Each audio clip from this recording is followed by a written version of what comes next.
So on the 2020 draft list, we're up to the number 7 overall rated prospect, number 7 on average, which is Marco Rossi. And again, there is no consensus on who's going to go where. Now, he is Austrian born. So the highest scoring Austrian born player in history is Thomas Vanek, 789 points. Second is Michael Grabner with 276. So big drop off between 1 and 2. And then number 3 is Michael Raffel with 152. And then just below him, Craig Ninehouse, 36 points. And Andreas Nodal, 36 points in his career. So Rossi coming from a country not known for producing a ton of NHL-ready players, but the Kings jersey works because they seem to have drafted a guy out of Slovenia, who a lot of people thought, well, yeah, he's putting up good, but Slovenia, we don't know about that, so we'll pass on him.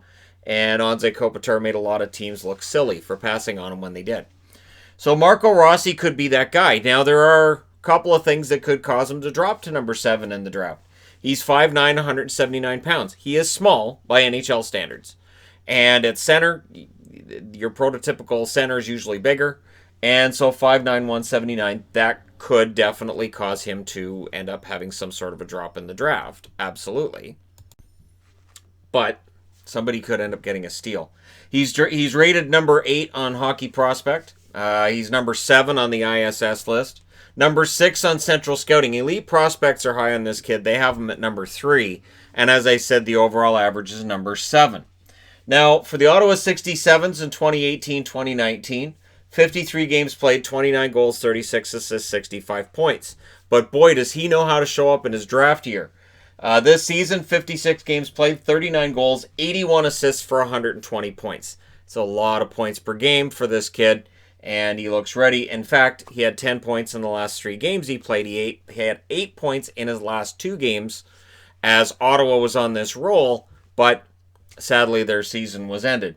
Now, with Rossi having played for the Ottawa 67s, maybe the Ottawa Senators could come calling as well. I like that when you see somebody play for one junior team and then drafted. Like I've always said, Vancouver Giants going to the Vancouver Canucks would be great, but doesn't happen often enough in my eyes. But anyways, yeah, 10 points in his last 3 games. When you look at the strengths in his game, shooting accuracy is at the top. And apparently his hands are fantastic, comparatively speaking, with other prospects in this draft. His puck handling, agility, and acceleration.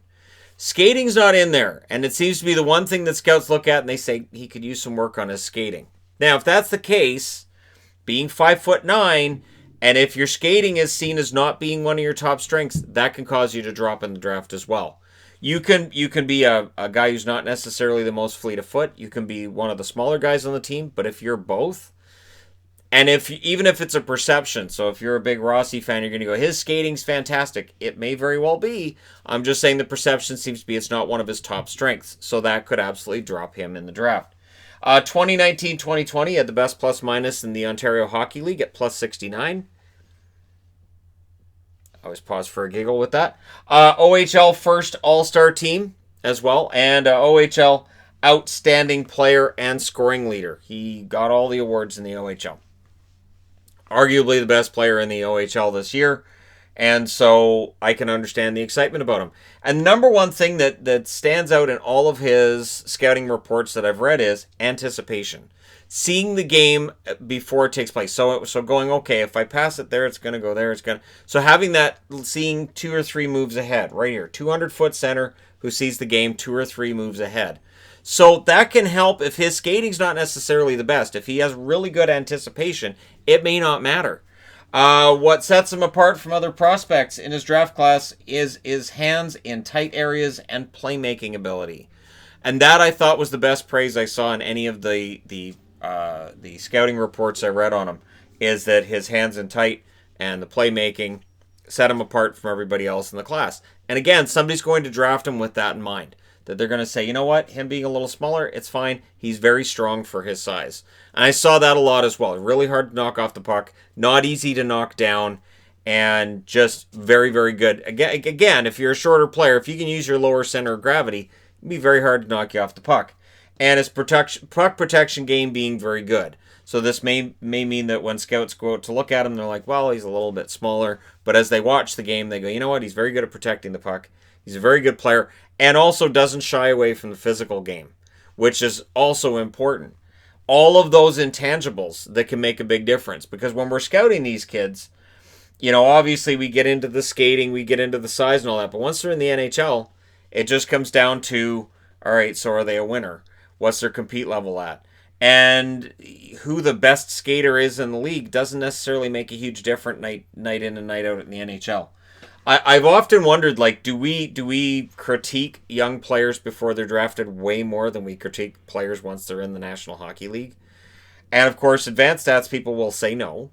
But I would answer with, I think we kind of sort of do. I think it's easier to find holes in somebody's game at junior level than it is in the NHL because, again, all of the benefits with Rossi that you can see can also be argued against by other general managers who would say, yeah, but. And once they're in the National Hockey League, I think some of the negative sides of a person's game can get glossed over until they have too big of a contract and they're not able to live up to it. That's where all those negatives can show up again. But anyways, Marco Rossi should be, once his career is done, based on everything I've read here, a guy who threatens the point totals of Thomas Vanek if he doesn't eclipse them. And could be a very famous Austrian-born player during a year where we're seeing 3 Germans potentially in the first round. So while there's a lot of Canadian content in this year's entry draft, there's also a healthy amount from Europe as well, including Germany and Austria, not knowing for being powerhouses in hockey, but who knows, maybe this kid shows that things are going to change. Let me know your thoughts. Don't forget to hit like and subscribe if you're browsing your way through. You just happened upon this video. Thank you guys so much for watching, for all your support. I will talk to you again soon.